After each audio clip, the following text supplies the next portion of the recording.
ഇന്ന് നമുക്ക് പുട്ടിനും അപ്പത്തിനും ചപ്പാത്തിക്കൊക്കെ പറ്റിയ ഒരു നല്ല കടലക്കറിൻ്റെ റെസിപ്പി നോക്കാം. ഇത് തേങ്ങയൊന്നും ചേർക്കാതെ ഉണ്ടാക്കണം. നല്ല കൊഴുത്ത ഗ്രേവിയുള്ള ഒരു കടലക്കറിയാണ്. അപ്പം നോക്കാം നമുക്ക് ഇതെങ്ങനെ ഉണ്ടാക്കാമെന്ന്. ഇതൊരു 5-6 മണിക്കൂർ വെള്ളത്തിൽ കുതിർത്ത കടലയാണ്.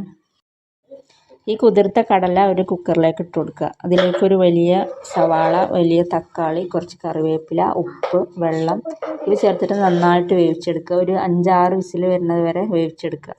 പിന്നെ വേറൊരു പാത്രത്തിൽ 2 ടീസ്പൂൺ മല്ലിപ്പൊടി, 1 ടീസ്പൂൺ മുളക് പൊടി, 1 ടീസ്പൂൺ മഞ്ഞൾപ്പൊടി, 1 ടീസ്പൂൺ കുരുമുളക് പൊടി, 1 ടീസ്പൂൺ ഗരം മസാല എന്നിവ ഇട്ടിട്ട് കുറച്ച് വെള്ളം കൂടി ചേർത്തിട്ട് ഉണ്ടാക്കി വെക്കുക. പിന്നെ വേറൊരു കടായി ചൂടാക്കി കുറച്ച് വെളിച്ചെണ്ണ വെക്കുക. അതിലേക്ക് ഒരു 5-6 ചെറിയ ഉള്ളി, ഒരു 3-4 വെളുത്തുള്ളി, കുറച്ച് കറി ലീഫ് ഇട്ടിട്ട് നന്നായിട്ട് വഴറ്റി കൊടുക്കുക. പിന്നെ നമ്മൾ ഉണ്ടാക്കി വെച്ച മസാലൻ്റെ ഉണ്ട ഇട്ടിട്ട് നന്നായിട്ട് എണ്ണ തെളിയണ വരെ വഴറ്റി കൊടുക്കുക. ഒരു 3-4 മിനിറ്റ് ഇങ്ങനെ സോട്ട് ചെയ്യുമ്പോൾ തന്നെ അത് കുക്കായിട്ട് വരും. ആ സമയം കൊണ്ട് നമ്മൾ കടലയും ഉള്ളിയും തക്കാളിയൊക്കെ ഇവിടെ നന്നായിട്ട് വെന്ത് വന്നിട്ടുണ്ട്. ഇനി ഈ കടലിൻ്റെ മിക്സ് നമ്മൾ ഈ മസാലക്കൂട്ടിലേക്ക് ഒഴിച്ചു കൊടുക്കുക. നന്നായിട്ട് മിക്സ് ചെയ്ത ശേഷം ഒന്നും കൂടെ അടുപ്പത്ത് വെച്ചിട്ട് തിളപ്പിച്ചെടുക്കുക. ഒരു 2-3 മിനിറ്റ് തിളപ്പിക്കുമ്പോൾ തന്നെ അത് കുറുകി വരും.